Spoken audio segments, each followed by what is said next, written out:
તો જે પ્રકારથી સમાચાર પ્રાપ્ત થઈ રહ્યા છે, આગ ઝરતી ગરમીમાં દક્ષિણ ગુજરાતમાં લાઇટ ગઈ છે। મહત્વપૂર્ણ સમાચાર, 23 શહેર 7 જિલ્લા તો 45 તાલુકા અને 3461 ગામોને તેની અસર થઈ રહી છે। અંદાજે 32.37 લાખ ગ્રાહકોને અસર થવાની શક્યતા જોવામાં આવી રહી છે। ઉકાઈના 4 યુનિટમાં ટેકનિકલ ખામી। દક્ષિણ ગુજરાતના કેટલાક વિસ્તારોમાં વીજળી ગુલ થઈ છે। સુરત, ભરૂચ, તાપી, નવસારી અને વલસાડમાં વીજળી ગુલ। તો ડીજીવીસીએલ હેઠળના વિસ્તારમાં વીજળી ગુલ। સુરત શહેરના કેટલાક વિસ્તારોમાં વીજળી ગુલ થઈ છે। કતારગામમાં લાઇટની ટ્રીપ થતા મુશ્કેલી। અનેક કારખાના મશીનરીને પણ મોટું નુકસાન થયું છે। ખામી સર્જાતા 500 મેગાવોટ ઉત્પાદન ઘટ્યું છે। તો વીજ ખામીને પગલે રેલ વ્યવહારને અસર નહીં। ગુજરાતમાં ટ્રેન વ્યવહાર રાબેતા મુજબ ચાલશે તેવું રેલવે વિભાગનું કહેવું। ગ્રીડના કારણે એવું કોઈ ઇસ્યુ નથી થતો। અમારો આ સ્કાડા પૂર્વ જે અમારા 66 કેવી સબસ્ટેશન છે ત્યાંથી જ અમે ફેઝ મેનરમાં પાવર ચાલુ કરીએ છીએ। અત્યારે અમારી લેટેસ્ટ જે માહિતી આવી હતી, લાસ્ટ જે વાત થઈ હતી, એમાં 50% જેવા વિસ્તારમાં પાવર ચાલુ થઈ ગયો છે। એમાં અમે પ્રાયોરિટી જે એસેન્શિયલ સર્વિસને પ્રાયોરિટી આપી છે। જે અમારી પાસે મેસેજ છે એ પ્રમાણે 6 વાગ્યા સુધીમાં 99% પાવર ચાલુ થઈ। એ જે પાવરની ગ્રીડ હોય છે એ બધા ઇન્ટરકનેક્ટેડ હોય છે, એટલે ગ્રીડમાં કઈ આંતરિક ક્ષતિના કારણે પાવર બંધ થયેલો એવા કોઈ અમને ખરેખર એ અમારી ટેકનિકલ ટીમ એના પર કામ કરી રહી છે। અમને જે મેસેજ હતા ગ્રીડમાં કોઈ ઇન્ટરનલ આંતરિક ક્ષતિના કારણે બંધ થયો છે, હવે એનું એક્ઝેક્ટ રીઝન તો હમણાં અમને પણ અમારી પાસે પણ નથી। તો દક્ષિણ ગુજરાતમાં જે પ્રકારથી વીજ સંકટ અને તાપીમાં પણ આ જ હાલત જોવા મળી રહી છે। શાળાઓમાં જે પ્રકારથી વિદ્યાર્થીઓ છે તે કઈ રીતે ગરમીમાં હાલાકીનો સામનો કરી રહ્યા છે। એક તરફ આગ ઝરતી ગરમી અને તે બધાની વચ્ચે લાઇટ નથી। નાના બાળકો છે તે શાળામાં મુશ્કેલીથી અભ્યાસ કરતા નજરે પડી રહ્યા છે। ગરમી હોવાથી તે હાથથી પંખો નાખતા જોવા મળી રહ્યા છે। સમગ્ર દક્ષિણ ગુજરાતની આ હાલત। ઉકાઈના 4 યુનિટમાં ટેકનિકલ ખામી।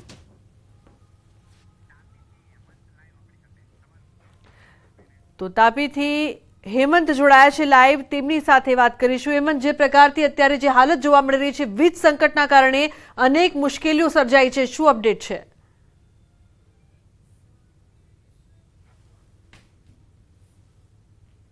યુનિટ ટ્રીપ થયા હતા અને જેને લઈને સમગ્ર દક્ષિણ ગુજરાતમાં વીજ પુરવઠો ખોરવાયો હતો। જો કે હાલ વીજ પુરવઠો ધીમે ધીમે કાર્યરત કરાઈ રહ્યો છે। જો કે વીજ પુરવઠો ખોરવાતા અહીં લોકો ત્રાહીમામ પોકારી ઉઠ્યા અને વીજ પુરવઠો બંધ થતા લોકોને હાલાકી ભોગવવી પડી હતી। બિલકુલ હેમંત, જે પ્રકારથી તાપીના દ્રશ્યો પણ સામે આવી રહ્યા છે, શાળામાં બાળકો પણ હાલાકી ભોગવી રહ્યા છે, મોટા પાયે કારખાનામાં પણ નુકસાન થઈ રહ્યું છે। અત્યારની શું સ્થિતિ છે, શું કારણ છે આ વીજ સંકટનું અને ક્યાં સુધી આ સંકટ છે તે દૂર થઈ જશે, પ્રશાસનનું શું કહેવું?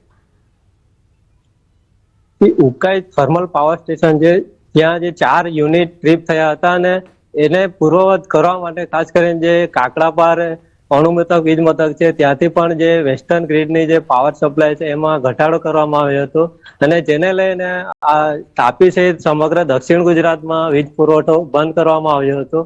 જેને લઈને બપોરનો સમય હોય લોકોને ખાસ કરીને હાલાકી વેઠવી પડી અને અનેક કંપની કે ફેક્ટરીઓ પણ બંધ થતા ખાસ તો ફેક્ટરીઓને નુકસાનીનો વારો વેઠવાનો વારો આવ્યો છે અને ખાસ તો અત્યારે જાણવા મળ્યું છે તે પ્રમાણે અડધાથી કલાક સુધીમાં વીજ પુરવઠો ધીમે ધીમે કાર્યરત કરવામાં આવે છે।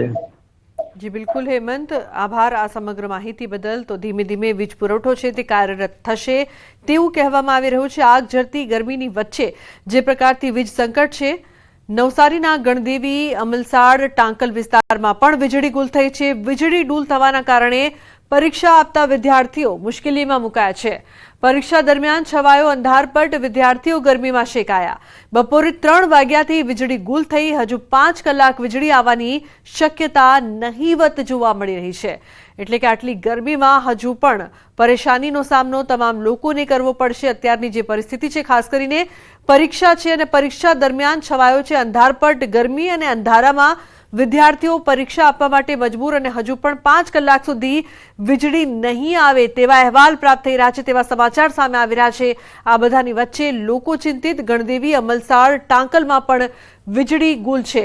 તો પરીક્ષા દરમિયાન પરીક્ષાર્થીઓને તો પરેશાની થઈ જ રહી છે, પરંતુ સાથે સાથે જે મોટા મોટા કારખાનાઓ છે તેમને પણ મોટા પાયે નુકસાન, વિદ્યાર્થીઓ ગરમીમાં શેકાયા છે અને હજુ પણ 5-6 કલાક સુધી વીજળી આવે તેવી કોઈ સંભાવના જોવામાં નથી આવી રહી. દક્ષિણ ગુજરાતથી મહત્વપૂર્ણ સમાચાર. ભાવિન જોડાયા છે વધુ માહિતી આપવા માટે ફોન લાઈન પર.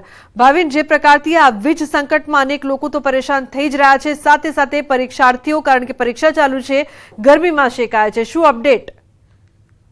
સમગ્ર દક્ષિણ ગુજરાતમાં વીજ કટને લઈને, જે પાવર કટને લઈને જે પ્રોબ્લેમ થયો છે એના કારણે લોકો શેકાય છે. કંપનીના કારખાનેદારો, જે ઉદ્યોગકારો છે એ પણ પરેશાન છે. સાથે બોર્ડની પરીક્ષા આપતા જે વિદ્યાર્થીઓ છે એ પણ હેરાન પરેશાન થઈ ચૂક્યા છે. એટલા માટે કે 3 વાગ્યાથી જે રીતના ફોલ્ટ થવાના કારણે ઉકાઈ થર્મલ પાવર જે જેટકો, દક્ષિણ ગુજરાતનું જેટકો છે, અંતર્ગત આવતા જે સબસ્ટેશનો છે એમાં પ્રોબ્લેમ થયો હતો અને 3 વાગ્યાથી બોર્ડની પરીક્ષા પણ હતી અને 3 વાગ્યાથી આ પાવર કટ થયો છે અને હજુ સુધી પણ પાવર આવ્યો નથી. એટલે કે સમગ્ર જે 3 કલાકનું બોર્ડની પરીક્ષાનું જે પેપર છે એ પૂર્ણ થવાનું છે ત્યારે હજુ પણ લાઇટ નથી આવી, જેના કારણે ક્લાસરૂમની અંદર અંધારું છે, લાઇટની સગવડો નથી અને બીજી બાજુ ગરમી છે આકરી, અને આકરી ગરમીમાં જે વિદ્યાર્થીઓ શેકાઈ રહ્યા છે. બિલકુલ, આભાર સમગ્ર માહિતી બદલ.